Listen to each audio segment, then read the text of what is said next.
Welcome to the start of a new anime review series. This is The Fruit of Evolution. Anime review episode number 1. Yes, 1. Well, Fruit of Evolution, excuse me, 1 plural. Yes. Now, this anime actually started just this year, believe it or not. Started just 2 months ago. Yes, seriously. Started back in April. Fruit of Evolution, like many anime I review in the last couple years, is based upon a light novel. Yep. Excuse me. The light novel series only started about 8 years ago, and the anime itself, it actually started back in October. Yeah, it was October of last year. It will only release 12 episodes so far, anyways. Here I'm just reviewing the first 2 episodes. It's streamed by Crunchyroll. Yes. It's made by a company called Hotline. Yes, seriously. Now, the very first episode of the series, the first 2 episodes cover the very first book of the series. Now, I should point out the first book is 295 pages. There is a lot that happens, basically, over the course of time. The anime itself, pretty much in a way, faithfully adapts this book. Despite being 295 pages, like I just said, it keeps pretty much a lot of stuff in, though it does trim out a little bit of the ending of at the end of the book. So, we kind of start off with a bit of flash forward. We kind of basically flash forward to what happens next episode, which will be the first appearance of Saray in her human form. Yes. Saray is a Kaiser Kong gorilla. Yep, Sorichi. Now, by the way, this is basically the second anime I've seen where we have an isekai where a character is transported. Now, it's not included in the synopsis for this particular series because for some reason it's not really brought up very much. So, apparently, a whole classroom, yes, a classroom is basically transported to this other world. Thanks to somebody speaking over an intercom. And by the way, the main character, Sorichi, an overweight guy. Yes, seriously. And over the course of a couple episodes, he does evolve basically a much more slimmer and much more handsome guy. This is the second anime I come across also when it comes to that particular thing. Now, what anime does I have reviewed that has a common with this one? The whole thing with a high school class being transported to the world. Freya, from Commonplace to World's Strongest. In the case of the main character, started out as a overweight guy. Mashuko Tenshin, Jobless Reincarnation. Yes. The only difference is he doesn't die. That's the only difference. Though he does evolve. Yes, that's something also that a Freya, that's common with Freya. Now, unlike a Freya, this one released 14 books. Now, I have heard there is going to be an English translation released here. I basically read a fan translation, but it's pretty much what we see here. So, when we first see Sorichi, he's lying on the floor. And you're thinking, why he's lying on the floor? He got beat up by bullies because apparently he's got terrible body odor and he's massively overweight. Yes, from what I read, it was actually just something else, the reason why I go away. So, he gets transported and apparently he gets he gets there and he's hungry. And at about 5 minutes of the episode, it's like, apparently 5 days passed by. And apparently later on, it's actually 5 months. Yes, seriously. Yeah, and pretty much like a little over half of the first book is adapted in just the first episode. And like I said, keeps it pretty much a lot of the stuff in. So we see him eating these look like coconuts in a way, called the Fruit of Evolution. Which, by the way, the first time I show this thing is the actual title. Which was basically, I should point out, the full title of this series. Even though it's called Fruit of Evolution, it's called Fruit of Evolution before I knew it. My life it's made it. Yeah, and there's basically shaped like coconut. Kind of reminds you of football. Basically, its shape, but it looks like, appearance-wise, looks like a giant almond.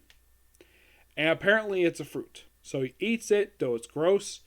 Though he apparently eats about 10 of these things. And apparently, I think a few of them, he starts changing a little evolution, not by much. And then after eating about, I'd say about 5 of them per se, that's when he starts changing. Where he apparently this evolution apparently readjusts his whole body structure, makes him a bit thinner.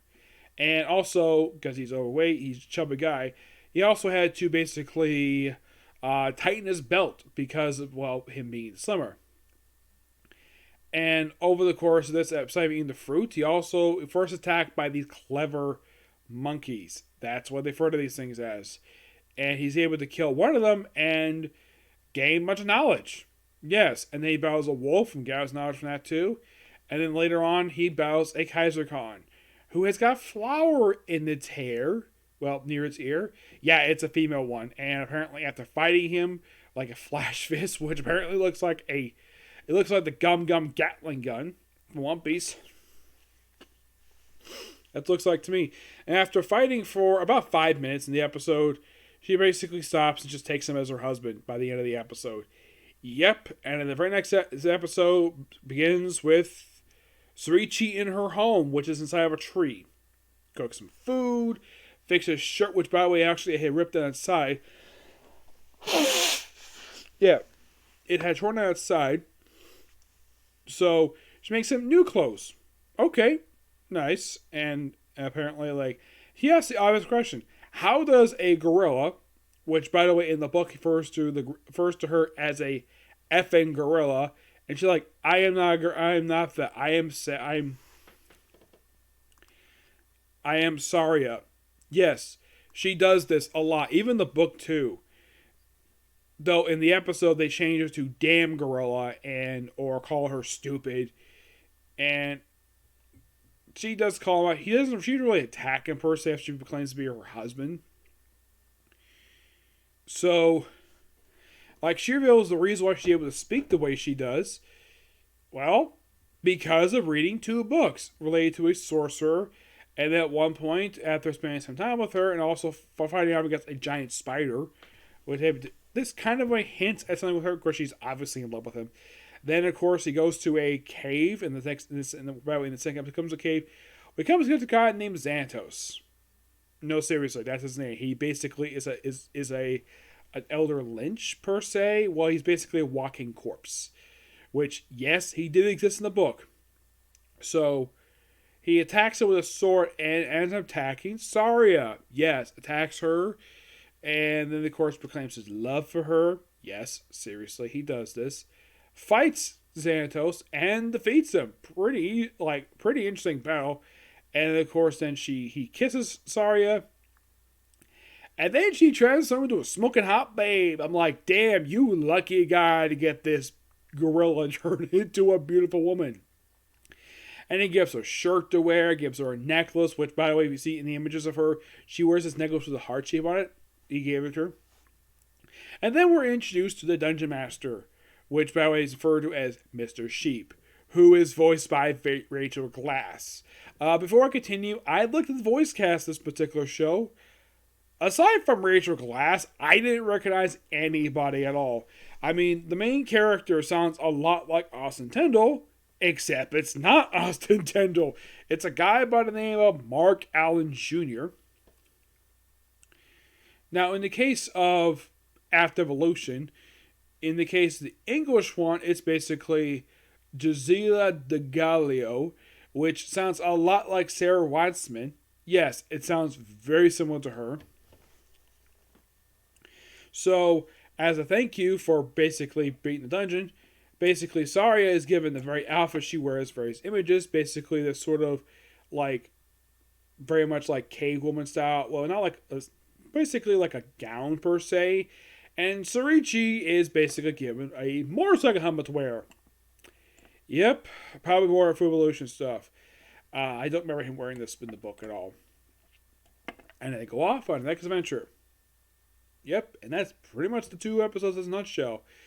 It's a damn good, like I said, damn good opening 2-parter, and I love it. I can't wait to discuss the rest of the series. Now, I've only got 10 episodes left to go. Now, as for in the case, now I have read that the anime does cover the first 4 books. It is surprising that the first book is covered in just 2 episodes. Do I think that the second book is covered in this much? I don't know. I haven't read the second book yet, so I don't really know about that. Okay? So yeah, that's the particular review. I might get time later on to do maybe another couple reviews, a couple comic corners. Tomorrow, if I don't get time today, probably tomorrow at the latest to do these comic corners. Yep. And that's going to be pretty much it for this particular video, okay? Next video. Bye.